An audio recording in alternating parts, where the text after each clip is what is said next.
Well,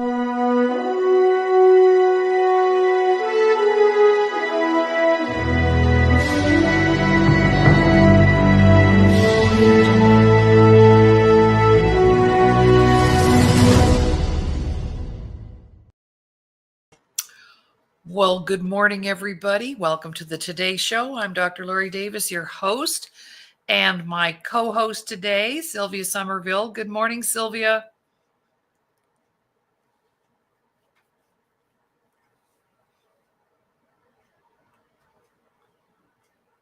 Good morning, Sylvia. I believe you're muted.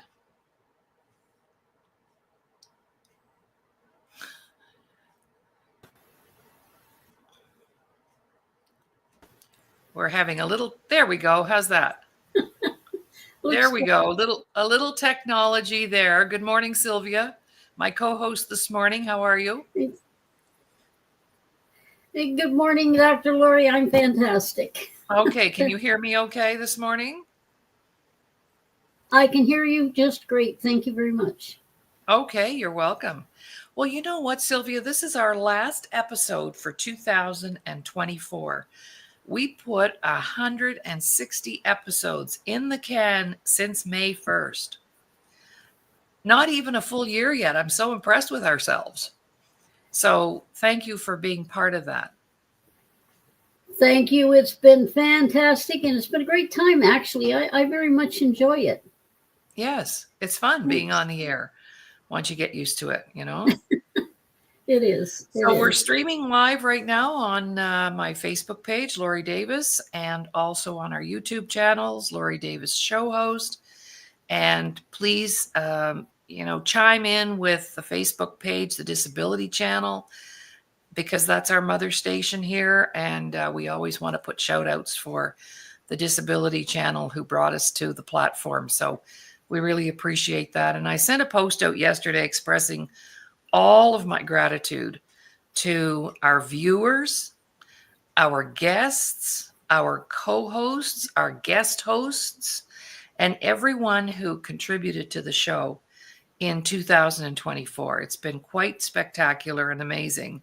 And I've met the most wonderful people from all different kinds of communities. So I'm just really grateful to everybody that helped us out this year. So we started a talk a week ago on 10 ways to raise confident children, 10 ways to create confident children. I love that. All the different things that we can do to support our kids in the world that we live in today, because they're going to need absolutely everything we can give them. So let's talk about that. We had a little conversation about that, Sylvia, before the show, because what I've discovered is a lot of people have this idea that they're still raising kids in a way for a world that no longer exists. It doesn't exist like it did for you and I in our generation. It's a totally different platform. So I'd love for you to share your thoughts on how we're in the middle of a revolution. Over to you. Thank you, Laurie, and you're absolutely correct. If you think back in history, there's always been a type of revolution. The one I'll refer to as the Industrial Revolution. When the Industrial Revolution came, everything was in turmoil. Nobody knew, the value of your dollar. Everything was going crazy because the world was changing from coal and oil into a better platform for people to have a better life.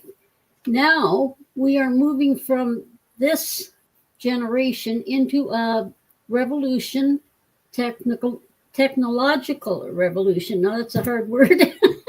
Yeah, and it is, because everything is going to be computers and everything's out in cyberspace. And the kids today, we can't raise them the way we were raised. We are almost lost as adults here. We are in the middle of this technological age, and it's really difficult for us to maneuver and find our way through it. So we have to teach these kids how to begin, they're going to make a living, the fields they should be studying. It's not our world. It's a different Mhm. world coming up, Mhm. different world, and we need to prepare them. Yes. Well, we were talking about bullying and how we need to reduce the risk of that. Somebody challenged me on that. I made a statement just out there that bullies don't prey on confident children, and that's not really true. They do. And I have backpedaled on that and backtracked on that because that's correct. Because if you're really super popular and super smart and you have lots of confidence, when I really thought about it, so thank you for that comment, then yeah, you can be bullied as well. But I think being confident, having lots of self-worth, it reduces the risks. And when we talk about the technology, what are all the different ways that you know, Sylvia, of how people are being bullied in cyberspace? You talked to me earlier about an identity thing. You want to share that? Because that was really powerful. Right. As we all know, there is so much scamming and bullying. Scamming is a form of bullying, someone trying to get money out of you or to get something out of you. And it used to be they would send text or emails and say, I'm a celebrity or whoever, a big entrepreneur. There's someone special and they need your help. Now, when they just send a text, you might fall for it. A lot of people might, and they send money. But nowadays, since AI has come into the scene, they are actually making short videos. They take a video from some celebrity or someone of importance, and you see the person's face, so it looks like that person talking. But with AI, they're putting their own words into that video.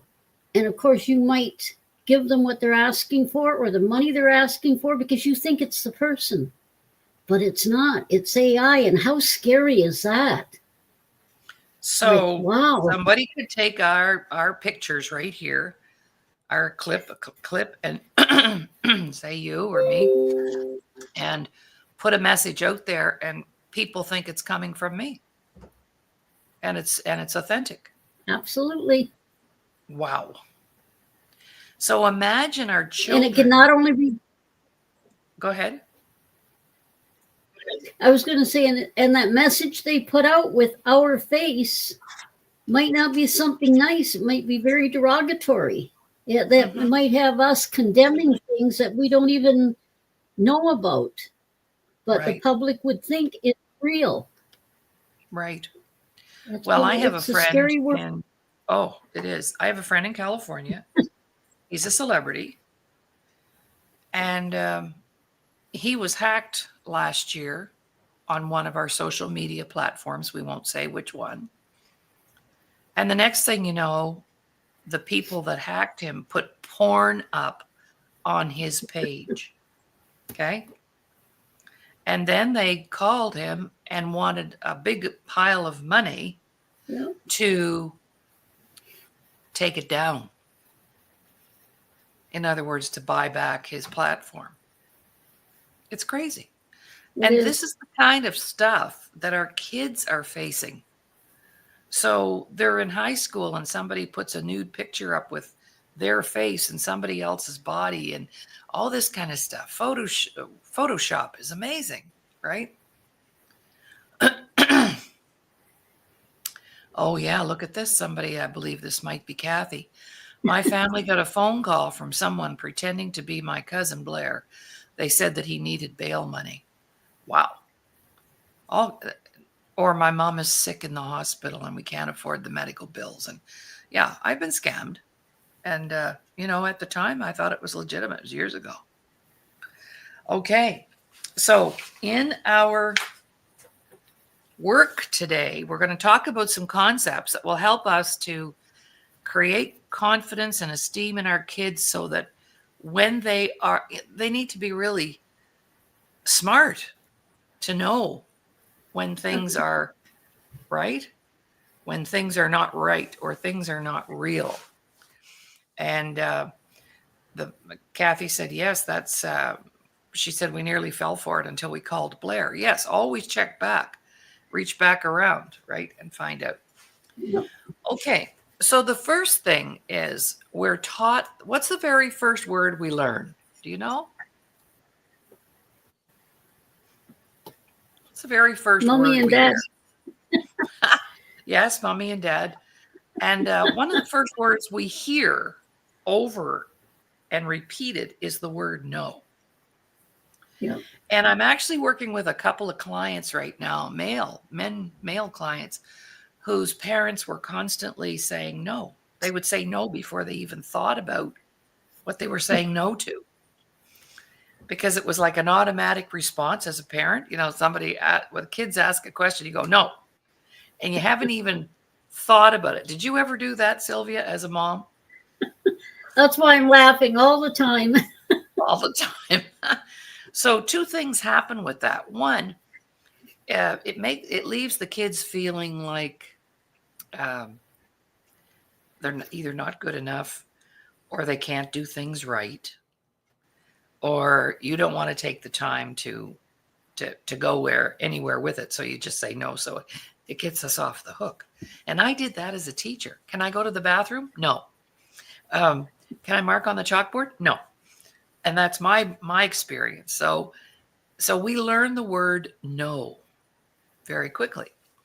So what I'd like to do is just recommend that when the children ask us a question, we treat it like street lights. Okay. So what are the three colors on a street light? There's red, there's amber, and there's green, right? So the only time we should really give an adamant no, in my opinion, is if there's safety involved. So I want to run out in front of that truck. No. Right? Would it be a good idea to put my hands on that hot burner? No. So that's the red light. Red light. Just for safety, though. Then there's the amber light. The amber means it's negotiable. Mom, can I go to the dance? Well, let's talk about it. In other words, who's going to be at the dance? And is there going to be drugs and alcohol? Is it supervised? It's negotiable. It's not just a straight. I remember I wanted to go to a dance once, and my mom said no. And, and I sauced her back, told her she didn't know anything. A friend of mine has a couple of older teenagers, and they're always, they know everything. We knew everything when we were a teenager, right, Sylvia? And I'll get this over to you in a minute. We thought we did. Yeah. And a friend of mine put a sign on the fridge. She had 3 boys, and they were all in their late teens. And she said, now would be a good time for you to leave home while you know everything.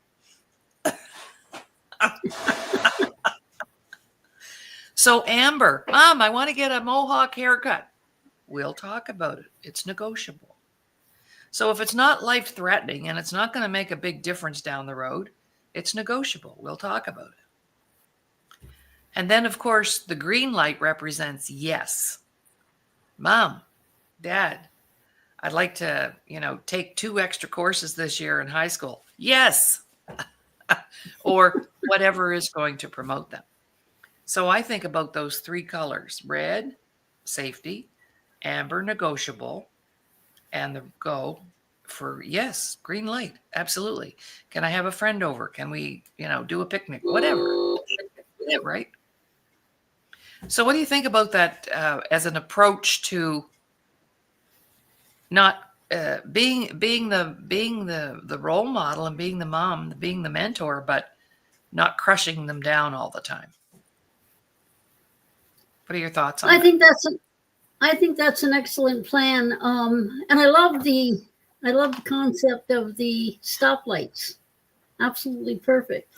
Where obviously there's a red light, meaning absolutely not. Mm-hmm. But I like the fact that with the caution light, you can discuss, and you should be discussing it with them. Mm-hmm. There's a lot of different reasons why, but as you said, it's when you don't want to stop them from enjoying life with their friends because they're at the age where they should be and they learn so much. They Mhm. have to learn how to socialize and they have to learn how to say no to certain things. And I think it's an absolutely it's a good idea. There were a few examples when there was a dance, and this happened recently. It was a friend of mine, so I won't say the family's name. Anyhow, the son wanted to go to this special party last summer, and she knew who some of the people were. The mother knew who some of the people were, and she didn't want him to go. So they had a discussion about it, and they had set boundaries, and that was that. So this night, 2 hours after they had left for the party, they came back and the boy staggered into the house and he said he'd gotten beat, someone beat him up because he was after somebody's girlfriend or whatever. And they believed it. But once he got talking, they realized he wasn't, he hadn't been beat up. He was drunk and staggering around. And someone got him home because they didn't know what else to do with him. Right. Again, even though you talk and you discuss, you still have to be ready because sometimes they aren't ready to go into these situations. And when that happened, they could have perhaps, I don't know a good way to put it, but put him down to a point that maybe he wouldn't want to socialize anymore for whatever had happened. Mhm. So you have to discuss it with them how it was preventable, where he had to learn to set his boundaries. Mhm. He had to be able to realize that when certain things happen, it's time to either leave or, call your Yeah. parents for a ride, one or the other. Right. And Yes. not to extend, but to say this quickly, about a week ago, a 17-year-old boy was out with friends. He knew the driver had been drinking, but he had nowhere home. And instead of calling his parents, he got into the back seat of that car. He was killed Yes. because he made the mistake of getting in the car knowing the driver had been drinking. Again, Right. that's our cautions. We have to learn these things. That's right. Yes, and I had a friend whose daughter wanted to go to a party, and this wasn't that long ago. And she had been a client of mine and had taken the program, so she knew about the traffic lights.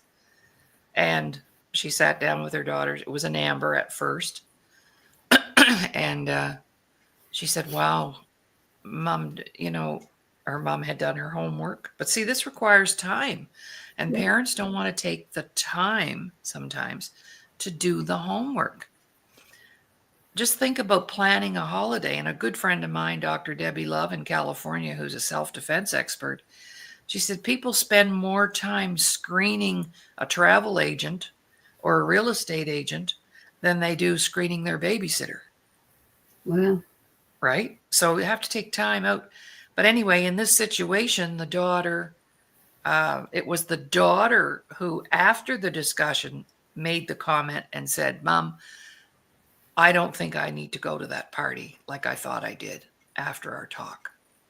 So it was the daughter who put the red light on it. Good. And how cool is that? That tells you something about the maturity. So just be careful. Do we just say no because we have the authority, because we're the parent or the teacher, and we just say no, no, no, and then after a while that no does not get heard because now we're desensitized. But if I know there's a possibility of a discussion or an outcome that's positive, and that's why kids don't go to their parents with their problems. Yep.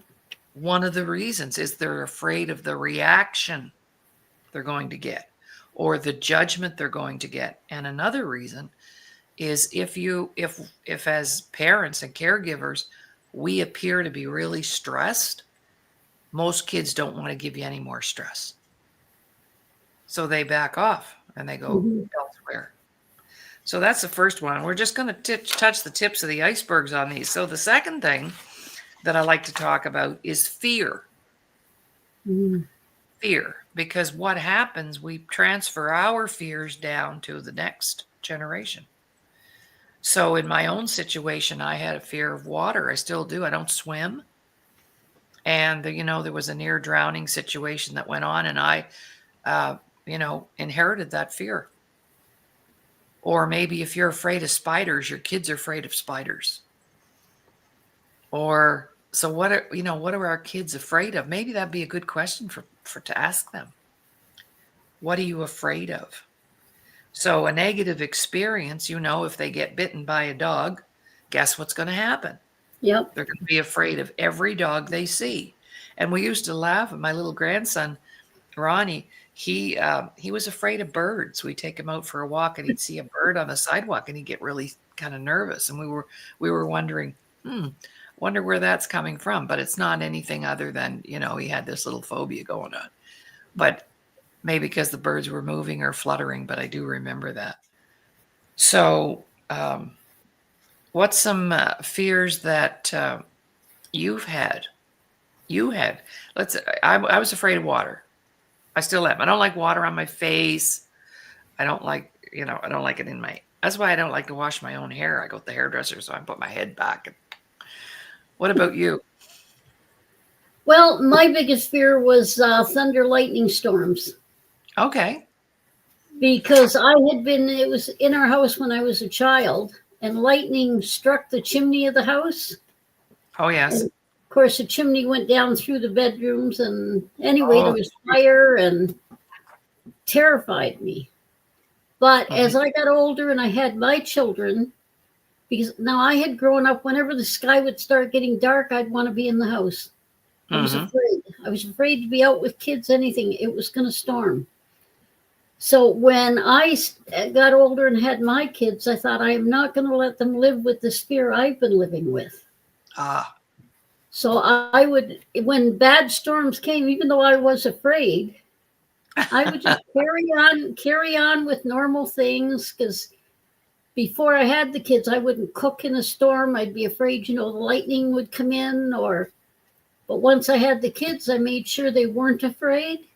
I remember my son used to like watching lightning, and I'd sit there at the living room window, not at the window, but back from the window, because it's not safe to be at the window. And we'd sit and say, oh, look at that one, look at that one. Meantime, I was shivering in my boots.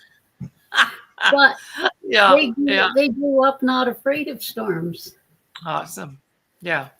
So we go either one way or the other, Yep. And I know that, my siblings, their children swim and have their swimming badges and all this kind of thing. So we kind of went that we did. I guess the next generation it was taken care of, but yeah, because fear is very contagious and it rolls downhill, and we learn to be afraid of things and doubt ourselves. So fear is a paralyzer.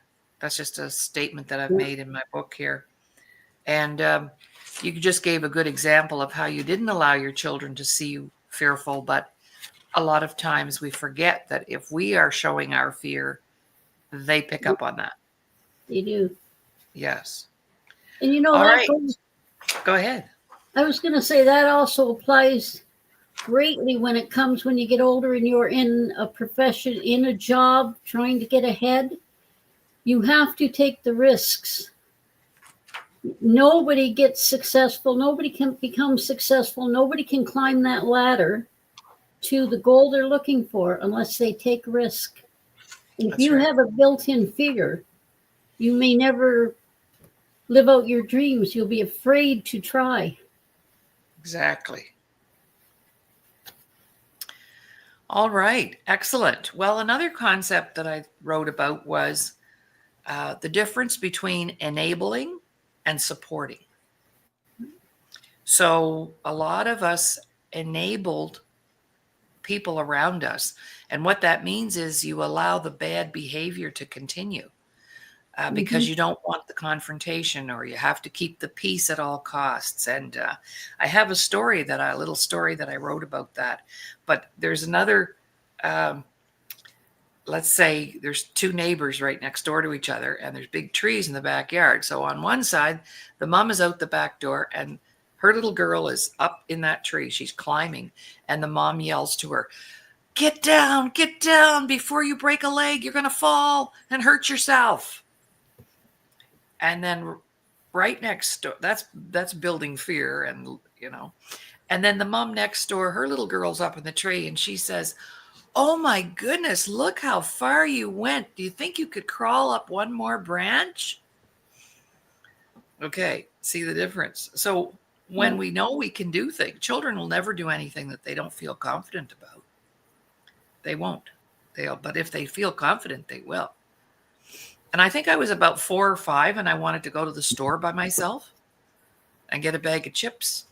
And there was no sidewalk. We lived in a house, and then it was the highway. So not a big busy highway or anything like that, but main drag. And so my mom said, yeah, you can go. And I was so proud of myself because I was walking down the highway, maybe 4, maybe 5. I didn't know, though, that my mom followed me and was behind the bushes along the side of the highway and could see me every step of the way. So, but we'll get back to that. Enabling. Supporting means I'm going to do what's in our best interest or in your best interest. And it might not be something that you like or you want. Right? Yep. So here's an example. John, adult John, Dad, always dreamed of playing hockey.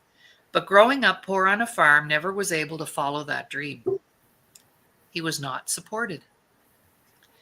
So he insisted, though, when his son was of age, that Benny would be supported to have everything he needed to play hockey.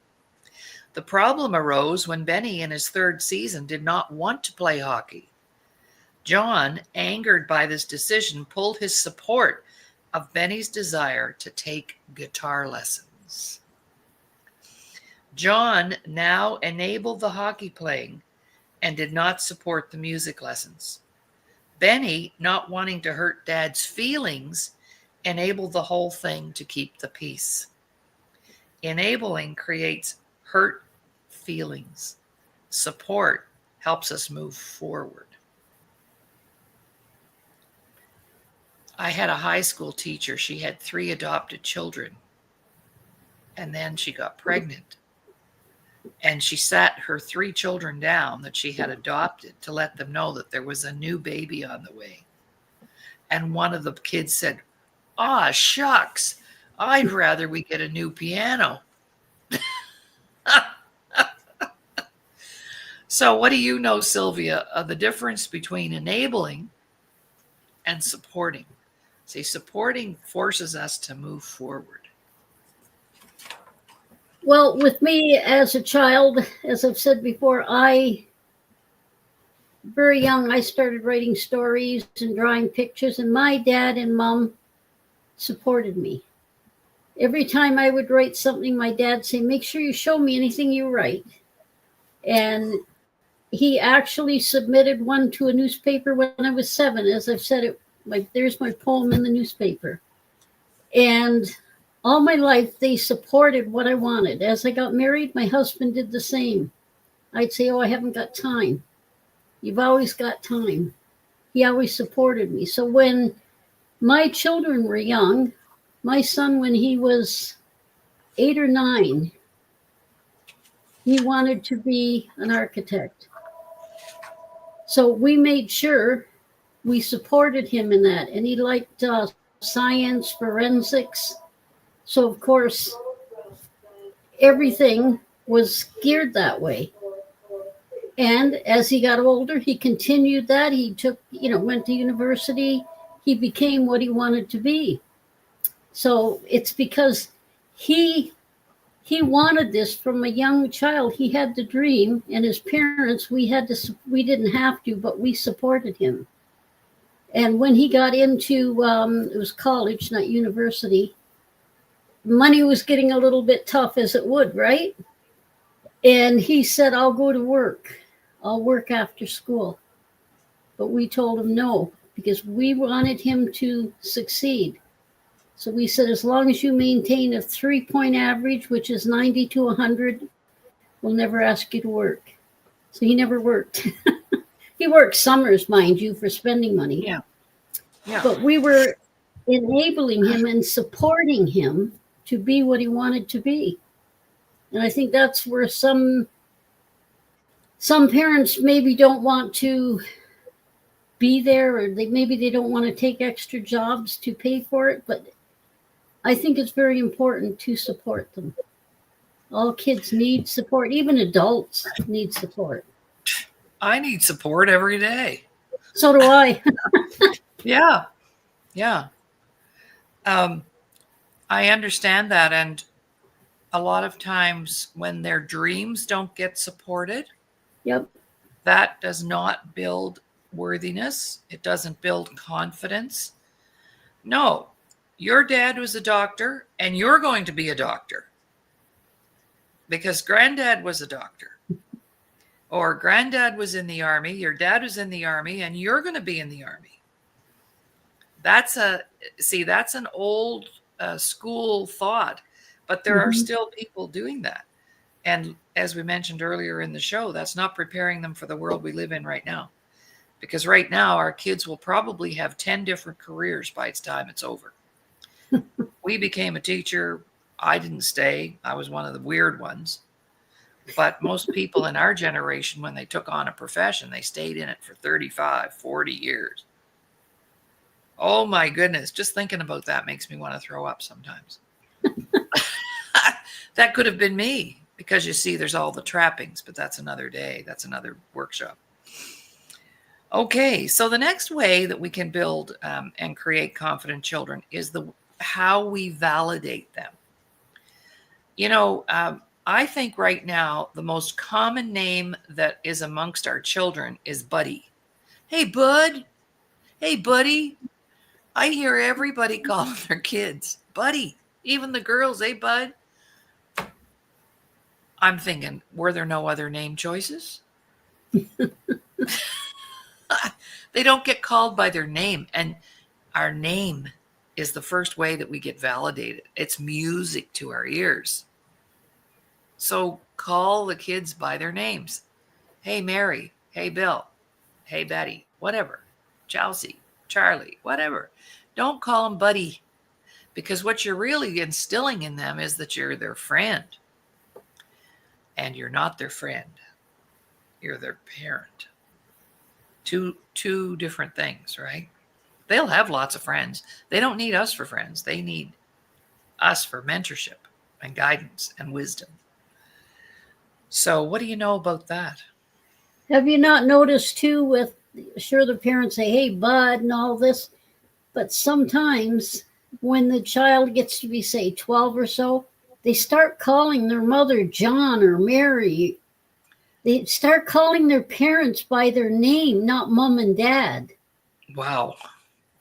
I've seen that a lot, and I'm thinking, wow. I mean, that is just wrong. Or instead of saying, hi, Grandma, or I love you, Grandpa, they say, I love you, John, or I love you, Mike, or... Well, some people don't want others to know they are actually a grandparent, so they say, don't call me Grammy. You know, I loved being called Grammy. It was such an honor. I love being called, and I'm called Great Grandma now. Yeah, that's right. And I enjoy it.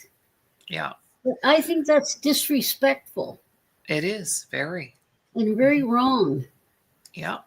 Your friends come over and you don't say, hi, John, I want you to meet my mom and dad. Hi, John, I want you to meet Mary and Joe. Like, well, see, that's another disconnect, right? It's all about division and disconnecting us and separating us and not having that bonding, right? So we have a habit, though, of the way we validate, you know, and we'll say things like, hey, Billy, you did a good job. Or, you know, Mary, though, you know, good for you. You got, you know, you cleaned up your room. So what we do is just one little shift in that will change everything. And that's when we shift the validation from the thing to the person. So you might say, oh, wow, Laurie, I love that red. Isn't that beautiful? It's for Christmas. Instead of saying, Laurie, you look fantastic in red. You see? Because when you say that's a great red top, the top doesn't care. The top doesn't hear it. The top doesn't know it. But that's how we've been taught how to validate. So we're not validating the person. So I have a little story, and this is Johnny, and it's right in my book here. Johnny had just spent all day cleaning his room. Mom comes in to inspect. Her feedback goes something like this. Great job. That desk looks wonderful. And the bed, perfectly made. Just one thing, though, you did not dust those blinds. Better get that done. So the receiver, Johnny, how would he feel about that? How would that leave him feeling? Any ideas, Sylvia, on that? He would be feeling completely like, did you not notice, Mom, that I cleaned the bedroom? Mm-hmm. I tidied the desk. Mm-hmm. I made the bed. Wouldn't it be great if she'd said, Johnny, you have done a beautiful job cleaning up your bedroom. You are such an excellent fellow, or you've done, Yeah. Put the emphasis on Johnny, not on the desk and the blind. Exactly. Because it was like a backhanded compliment. You did this right, you did this right, but you didn't get this done, so that's wrong. Yeah. So that's because it's not the parent's fault. It's just that we haven't been taught how to communicate that. So the problem with that compliment was the desk got the compliment, the bed got the compliment, the work got the compliment. Johnny got criticized, you did not. There's no validation in there. None.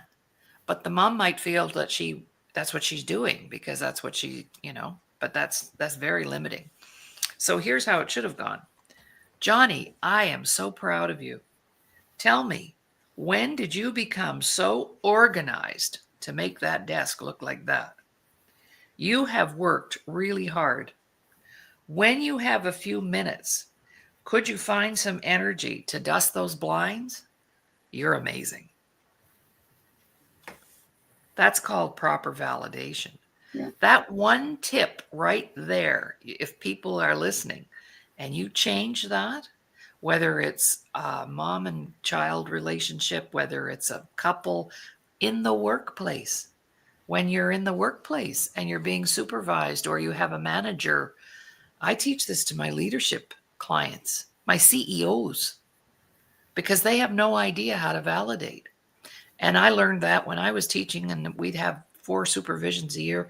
The principal would come in, sit at the back of the room, write up a report. And it was never about anything we did right. It was always about what was wrong. Have you ever had that experience, Sylvia? Who hasn't?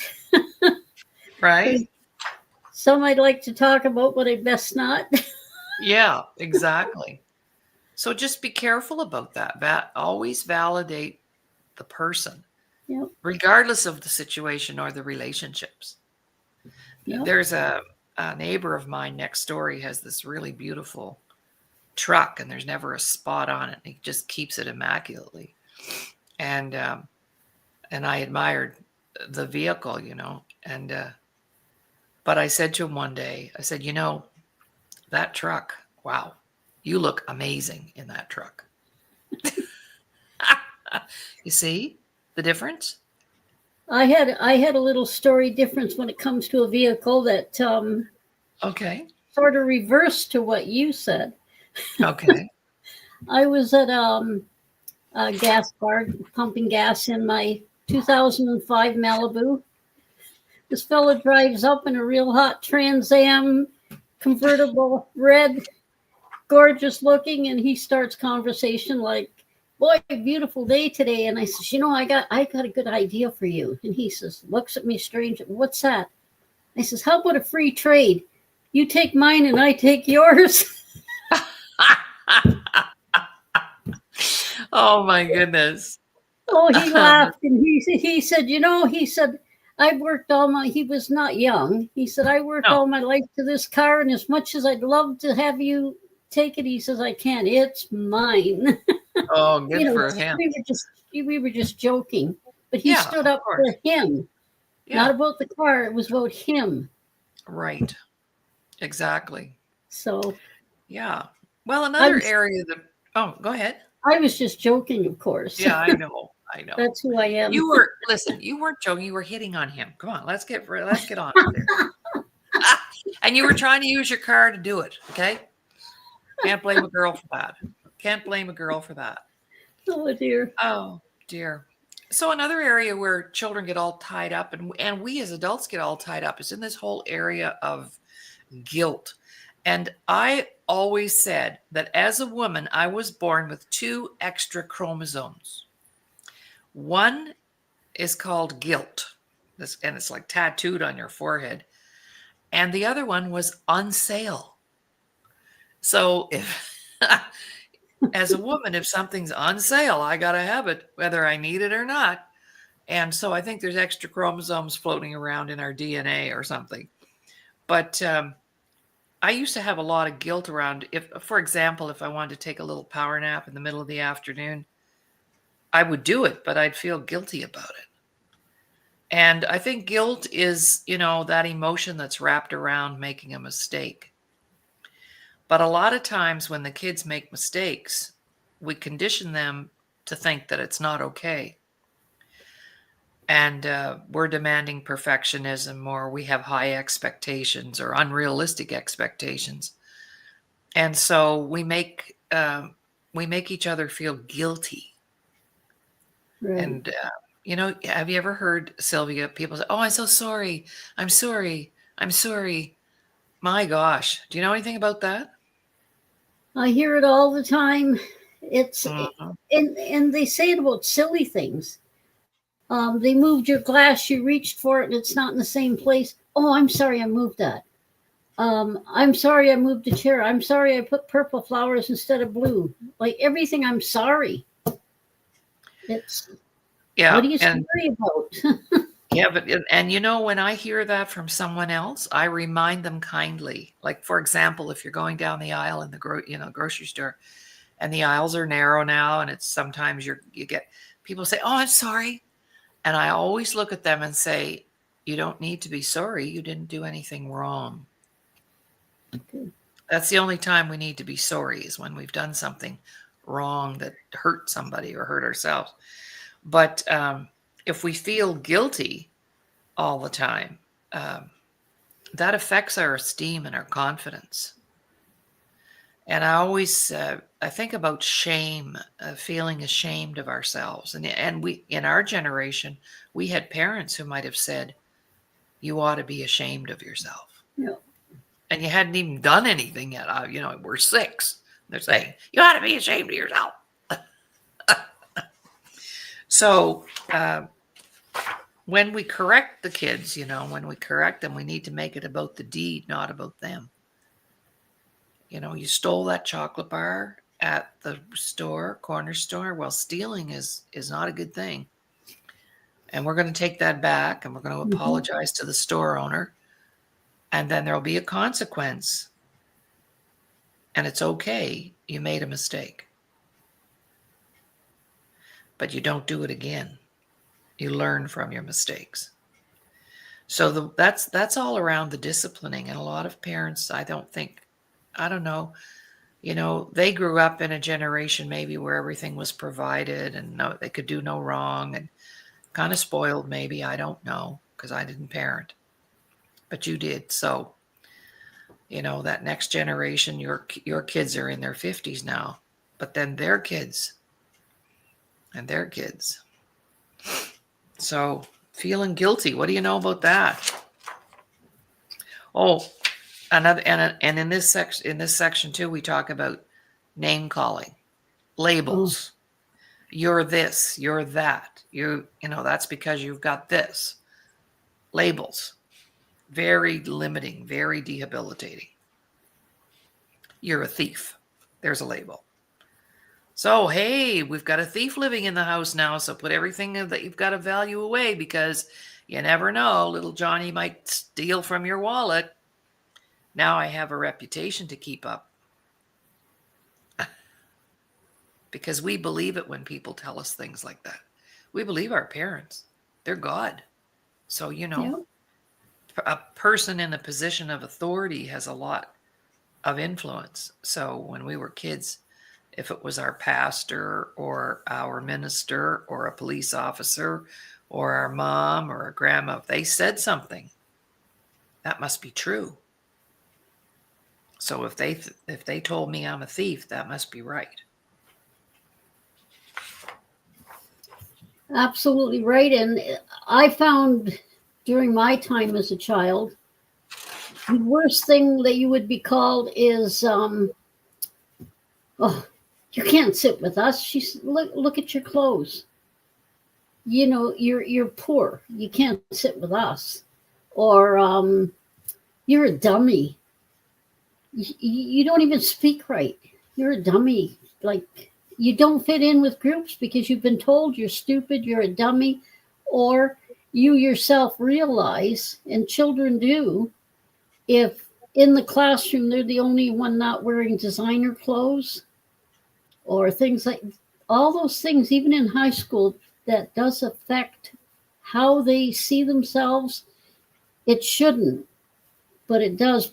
But when I look at the kids nowadays, I hope that's not designer clothes they're wearing because you see them with jeans that there's more holes than there are pants and Mhm. tops that are like way up high. And I'm thinking, what happened? You didn't have enough to, buy a full size blouse or. But Exactly. it's very important what you tell kids, even if it's one child to another child. So we should try to teach our children by our example that you should not be calling anyone stupid, dummy, or what did you do that for? Yeah. An idiot? We have to teach them not to use those expressions. Exactly. Exactly. Well, another way to support our kids, and we're not talking about candy coating things or spoiling them. That's the worst thing you could ever do. Yep.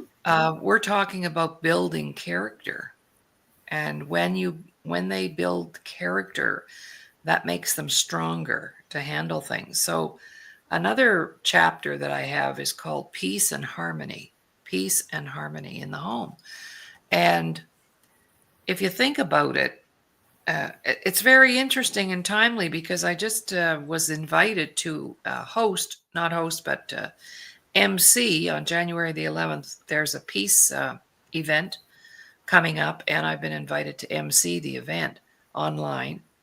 And here I am, years ago, wrote about the importance of peace in the home.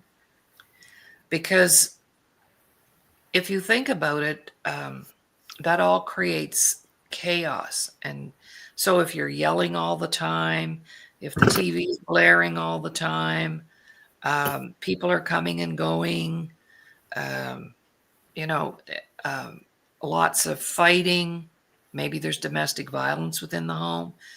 This does not build or create confident children.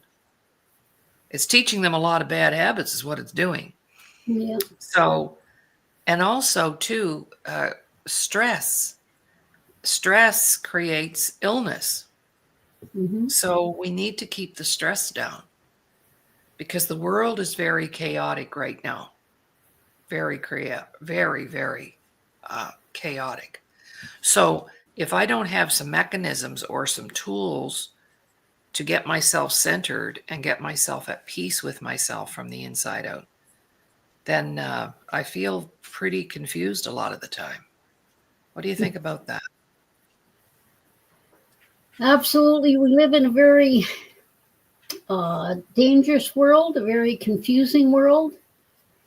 There are things going around that we know we can't change. And a lot of people are beginning to panic. What if, what if, what if? You can't live with the what if. You have to live in this moment. You have to be confident that right now everything's fine. I'm going to live my life normally. I'm not going to panic. People talk about, oh, this is going to happen, that's going to happen, the world's going to end. We have to find, like you said, that peace within us. Nobody can give you that. You have to develop that within you, your peace, your calm. And my dad always taught us that no matter what, any argument or any discussion about the way the world is turning right now, you're better to be silent and go with your own feelings, and don't be stressing about things other people are making a big deal out of nothing, because you don't know what's going to happen and we can't possibly predict it. Just remain calm, find your center, just be positive and carry on. Exactly. Which brings me, I'm going to add a banner right now because I think this is a wonderful opportunity for us.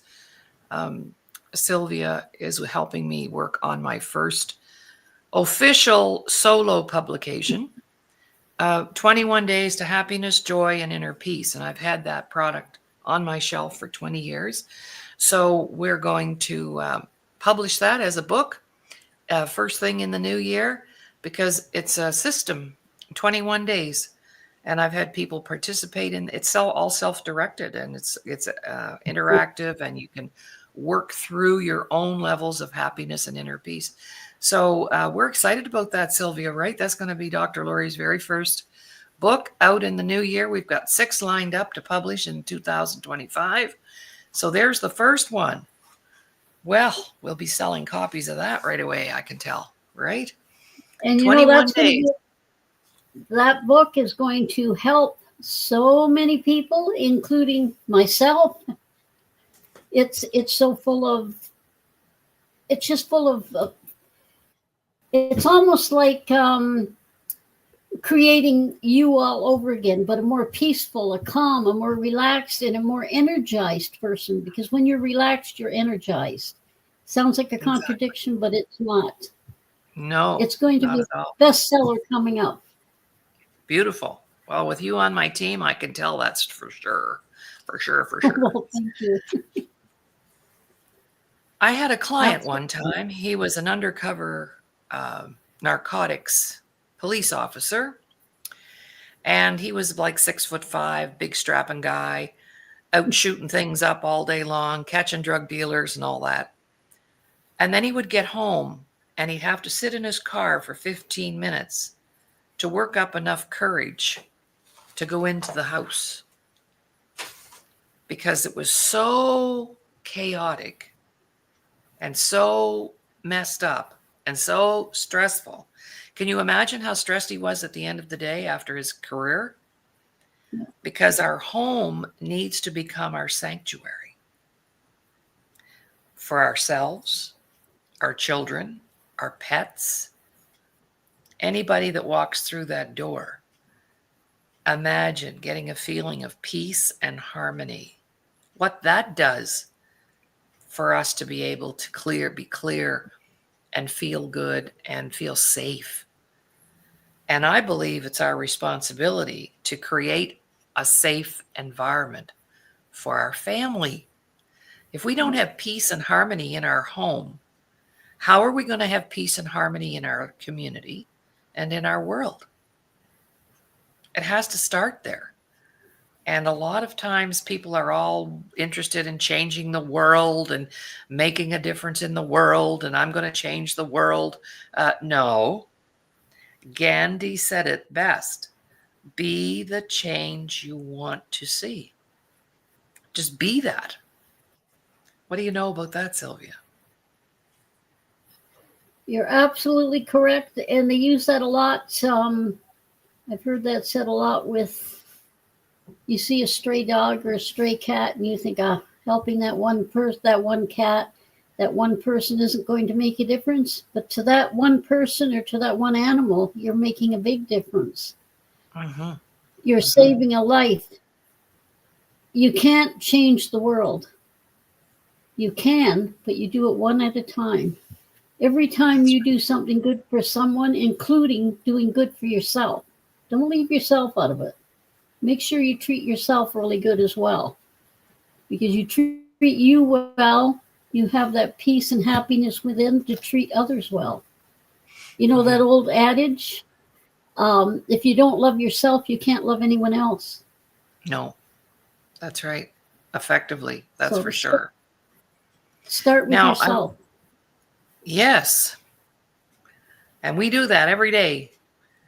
I have to remind myself every day that I'm worthy, that I'm valuable, that I'm lovable, that I have lots to offer, I have lots to give. And Kathy said, sounds like a great book to read. Well, Kathy, I just have to tell you, it's not just about reading it, it's a working book. You're going to have to do the work that's required to read the book in the first place because all the work is in that book.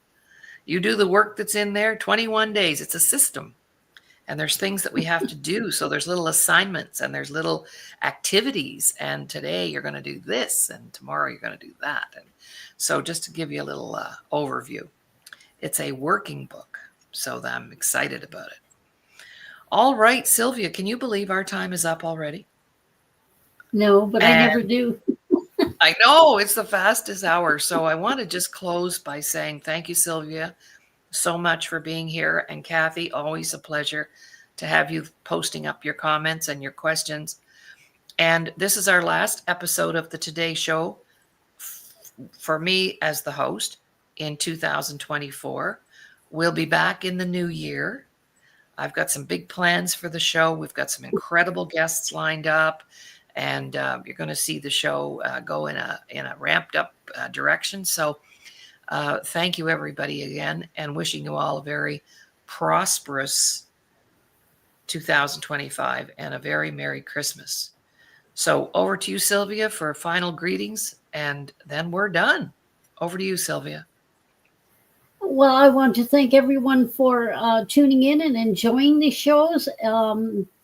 We're here to help in any way we can to encourage, inspire, to make everyone feel better. And I hope you all have an amazing holiday full of love and laughter. And 2025 brings you everything you dream about, and you can have it if you just go after it. That is correct. All right. Well, goodbye, everyone. Not goodbye. We will see you in the Cree culture. We will see you. There's no word for goodbye. It's we will see you. And we'll talk soon. Bye for now.